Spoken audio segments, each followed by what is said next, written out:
Hey all, Michael Lunsford here, Citizens for New Louisiana, and look, I know you're just dying to know this, so I went and got it. Here is the lawsuit that the Drag Queen Storytime, Friends of Drag Queen Storytime, filed because Robert Judge got appointed to the council, or to the library board, by the council.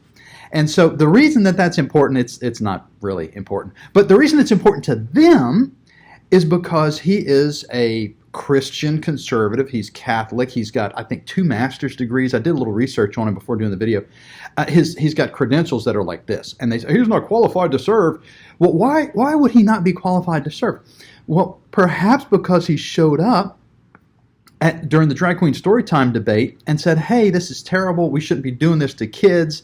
Why in the world would you subject 3-year-old children to this kind of stuff at the library? Why would taxpayers pay for this? This is kind of this is what happened back in 2018, and they're still here. Anyway, so here's the court case, and I have a couple little points here I'd like to try. And look, I'll put a link to this stuff if you really care to read it. But here it is, and according to them, Lafayette Parish Council Chair Kevin Melancon, who was chair last year, this year it's John Gilbo. But at any rate, far be it from them to get the facts correct. So he is listed on here because he's the council chairman. He didn't vote for Robert Judge. I don't even remember who he voted for. But it's just, he's on here, and it's already, the first page and the 3rd line is already incorrect. But anyway, here we go. Oh, another thing I want to bring up. The proceedings brought by petitioner pursuant to Louisiana revised statute, blah, blah. The venue is proper in Lafayette Parish as all parties are located in Lafayette Parish. So who are the parties? And I'm going to go into a little bit here into the case. The petition, let me read you a little bit of this. Petitioner Lessie LeBlanc Melancon was denied entry into the public council meeting because she had a Nikon DSLR camera in her possession, and so she was forced to return it to her car before she was allowed in the building. Let me tell you something, Lessie. Are you ready? They did the same thing to me. They wouldn't let me bring in a camera. So I said, well, what's the process? Because I see this other guy bringing in a camera. Oh, if you had a press pass, you could bring in a camera. Guess what? I now have a press pass.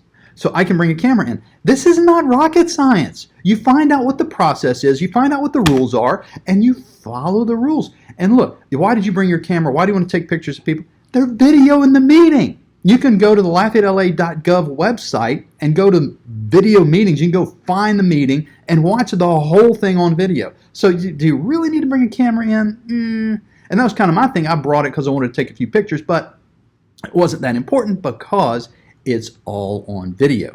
All right, next point. This is a lawsuit. By the way, it's I have in here. It's at the end. I think Lewis, Clerk of Court Louis Perrette sent them. Here it is. He sent them a bill. They haven't paid the bill yet. It's $975. So anyway, the next section. I'm going to read this whole thing to you real quick. Second violation of the council, Lafayette Consolidated Council occurred that same evening during the meeting of February 9th, 2021, with Josh Carlson, Brian Tabor, and John Gilbo successfully voted to elect Robert Judge to the Library Board of Control. Oh no, it's an open meetings law violation. They voted to put somebody on the board. In reality, these 3 councilmen had previously discussed Judge's library board appointment in private with a board majority present, and had made the decision to team up in support of Robert Judge at least a week before this public council meeting, where the debate on the matter actually is supposed to take place. This is considered a walking quorum under the open meetings law, and the action must be nullified. So the question becomes, okay, when did this supposed open quorum, walking quorum take place? When? It doesn't say, because they're fantasizing, they're projecting, they're grasping at straws, because there's no list here. Now, when the Fix the Charter folks actually violated open meetings laws, we had proof, and in fact, the challenge was it was beyond the 60 days, but they had actually violated open meetings laws. Where was Leslie? Where was Lessie Melancon back then? She didn't seem to care about that. Isn't that curious? But why does she care so much about this case? Because Robert Judge got appointed to the library board. Well, I'm so glad you asked me that, because I have done a little bit of research. In fact, the other person on here, let's see, it is Ridimandamus, blah, blah, blah. It's Lessie, Melancon, and I'm pretty sure Dominique. Yeah, here it is right here. Leslie LeBlanc Melancon and Dominique Ducote. You see that? Who the devil is Dominique Ducote, and why? I'm going to come back to that. Why in the world would he be doing that? Well, I just happen to have, look, you know, I read documents, right? So here is the Lafayette Library Board of Control meeting minutes from December 21 of 2009. Are you ready for this? The Ducote Library branch assistant Brenda Laverne retired after 23 years of service at the library. Dominique Ducote was appointed as LTA 3, which I think is Library Technical Assistant number 3. The salary, I think, is around $13,000, $14,000 a year. And he held that job for 10 years and never got a promotion. And why did he leave? Well, about the time all this was going on, this is the kind of stuff he was posting. This is 2018 around the library when we said, hey, there's $42 million surplus, and I blacked this out because it's an adjective that starts with the letter F that I didn't think would be appropriate to share online, even though he apparently has no problem doing so. So, and look, I don't know if you know that the resemblance there is striking, isn't it? It's my image. And so he calls me a jackal with an F letter adjective in front of it because he doesn't like me. Moving on down the line, not today, LCAT Satan. I voted to pass the library tax. Here's his social media. Go vote today, Lafayette Peeps. He wants you to vote to, even though they had a $42 million surplus, just give them more because they need more. They didn't say why. Then later that same day, he says he doesn't want to live on Lafayette anymore. Well, apparently, you know, if you're getting paid by Lafayette, that lives on Lafayette. Not soon after this, he left. He did leave the library and started working for the state library in Baton Rouge. Now, why the state library figures they need somebody like this, beyond me. But I have confirmed just moments ago, and I pulled this. This is Dominique Ducote from the Go Vote app. I went and found, there he is. He's registered to vote in, where is that? East Baton Rouge Parish. So he's not even in Lafayette. He's in East Baton Rouge Parish. He works at the state library, last we heard. I think that was 2019 he moved over there. And so as far as we know, still, if you go to the state library website and search for Dominique Ducote, it's spelled kind of weird, Dominique Ducote. If you search for that, he pops up. It says he's an employee. He's got his little phone number. You can call him if you want. And this is his bride, and I blacked out her name because she didn't ask for any of this, but I figured I would notice that, yes, she's also registered in East Baton Rouge Parish. And I pulled her profile, and just to kind of give you some background, why do I keep saying this drag queen story time? Because she is a she, thee, them, genderqueer pan-polyam, which I don't know what a pan-polyam is, but I think genderqueer pan-polyam. So we can assume from this that she's a drag queen supporter. In fact, today, this was April 1st, today Senator Mike Fezzi filed a bill, SB 104, that would ban affirming counseling and medically necessary care for any trans youth who didn't have affirming parents. Now, I haven't read SB 104. My understanding is if you're not of age and you can't make a decision, like if you can't get a credit card because you're not old enough to get a credit card, or you can't have a checking account because you're not old enough to have a checking account, then I think the bill says you can't have gender transition surgery. So apparently she's opposed to that. She thinks that's, terrible. But anyway, so that's Ducote. They live in Baton Rouge. You remember, it says right here in the court case, all parties are located in Lafayette Parish. Well, apparently one of them isn't located in Lafayette Parish. In fact, I'm going to get to the attorney here in a minute. Then we have Lessie Melancon.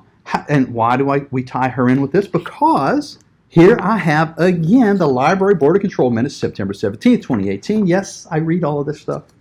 Lessie Melancon showed up. This was the board meeting in which, in fact, Robert Judge is probably on here too. I didn't underline his name, but I'm pretty sure he was at this meeting, and he presented to the library board saying, hey, we shouldn't be doing this, drag queens with toddlers thing.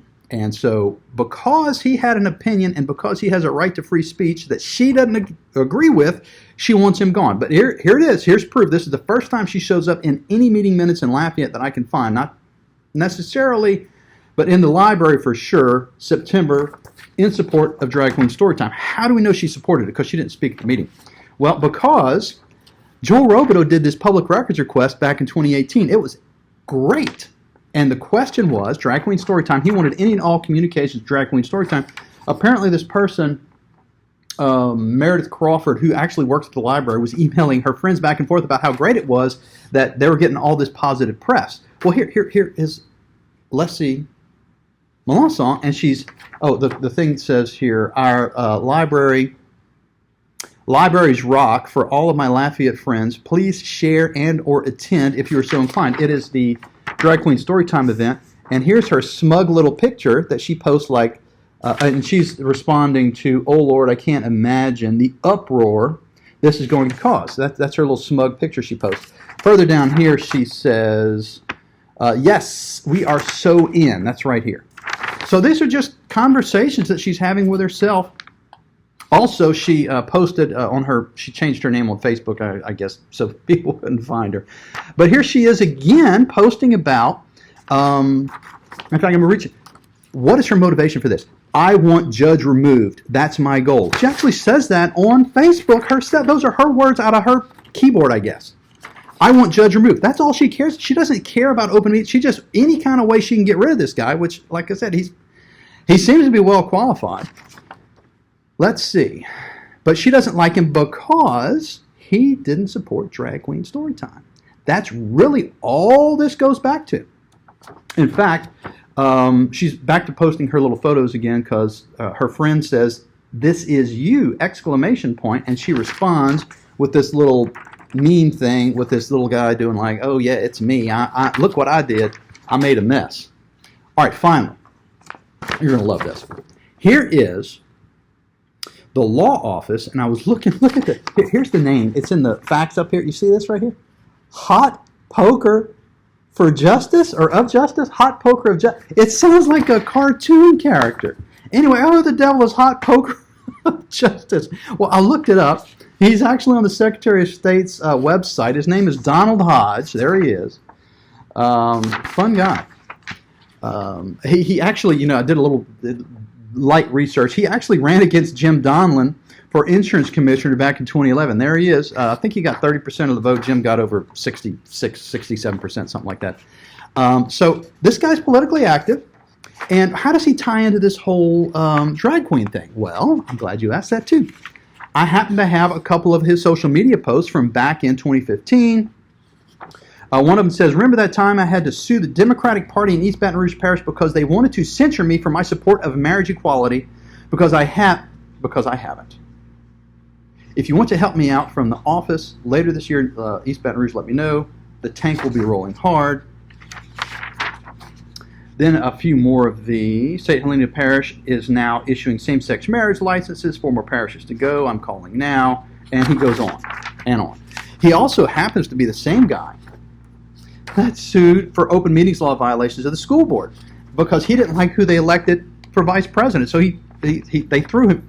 Apparently he went over his time or something. They said, you've talked enough, stop talking. And so he sued them, and they settled because it's cheaper to settle than it is to pay lawyers.